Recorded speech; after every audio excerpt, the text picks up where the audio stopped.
সেই শুরু হলো আমাদের আবার পিকনিক। এটা আমাদের একটু লেট হয়ে গেল।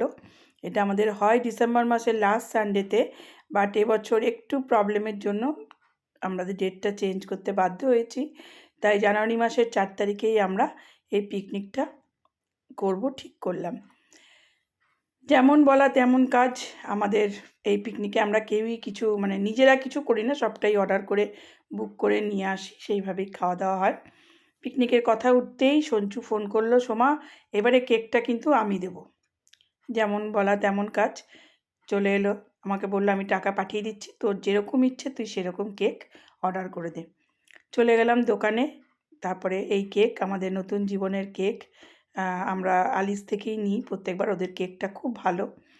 তো দেখো এই কেকটা আমরা এবারে বুক করেছিলাম। এটা নিতেই সকালবেলা আমি আর শ্রাবণী 11টার সময় আমাদের টাইম দেওয়া ছিল, সেই মতো চলে গেলাম কেক আনতে।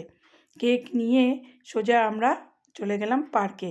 এবারে ভিডিওটা সেভাবে করা হয়নি, কারণ আমার একটু আঙুলে ব্যথা আছে, আর সঙ্গে এত লাগেজ ছিল, এত জিনিস ছিল যে সেগুলো নিয়ে আর ভিডিও করে ওঠা হয়নি। যাই হোক, ওখানে পৌঁছানোর পর সবাই দেখছি আস্তে আস্তে চলে এসছে। আসার পরে এবারে একটা জিনিস করা আছে, শ্রাবণী বলেছিল যে এবারে মুড়ি মাখা করব। চলো, ও সব মেখে টেকে নিয়ে এসেছিল। মুড়ি মেখে নিয়ে আসেনি, সব গুছিয়ে নিয়ে গেছিলো। আর আমাদের এক বন্ধু দেবযানী আর কি, ও বলেছিল আমি পেঁয়াজি বানিয়ে নিয়ে আসবো। ও তো স্কুলের টিচার না, ও স্কুলের প্রিন্সিপাল। তো ও বলেছিল আমি নিয়ে আসবো, তোরা এদিকে ব্যবস্থা কর, পেঁয়াজিটা পেঁয়াজ পকোড়া মতন আর কি বানিয়ে নিয়ে আসবো। তো ঠিক আছে, প্রিন্সিপাল এসে আমাদেরকে দিয়ে দিল পেঁয়াজি, কিন্তু সঙ্গে দিয়েছিল আমাকে খুব জোর একটা বকা, কারণ আমি ফোনটা শুনতে পাইনি। তো ঠিক আছে চলো, তো বকা দেওয়ার পরে বলল দেখলি কেমন প্র্যাঙ্ক করলাম। আমি ওকে বলতাম তুই যে স্কুলের প্রিন্সিপাল, কে বলবে, তোকে কেউ মানে? তো বলেছিল না না তোদের সঙ্গে একরকম, কিন্তু সেদিনকে এসে এমন বকা দিয়েছিল, আমি বললাম বাবারি এ তো সাংঘাতিক।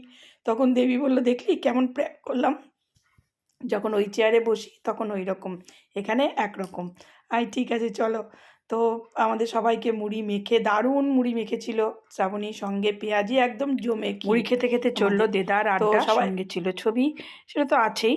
তো সবাই খুব এনজয় করেছি আমরা, কেন এইভাবে মুড়ি মেখে তো কেউ দেয় না চট করে। তো আমাদের বেশ মজার গল্পও চলছিল তার সঙ্গে, সেগুলো মিউট করে দিলাম। যাই হোক, সবাই মিলে বসে খুব মুড়ি খেলাম, কিন্তু ঝালটা দিয়ে দিয়েছিল, তার জন্য দেবী বলছিল খুব ঝাল দিয়েছে। হ্যাঁ, তাতেও বেশ মজা লাগছিল খেতে। চলো আজকে এইটুকুই থাক, আগামীটা আবার কালকে আসবে, দেখতে থাকো কেমন লাগে। সবাই একটু লাইক কমেন্ট করে বলো। হ্যাঁ, একদম মিতা আসছে, কিন্তু গাছে আড়াল হয়ে যাচ্ছে কি করে? গাছটা আড়াল হওয়ার কথা, কিন্তু গাছে মিতা কি করে আড়াল হচ্ছে? হিমা গাছটা আড়াল হয়ে যাচ্ছে, মিতা আড়াল করবে। হ্যাঁ, এই তো একটা এমন থাবড়া মারবো না আমি তোকে, এদিকে আয়, তারপর দেখছি আমি।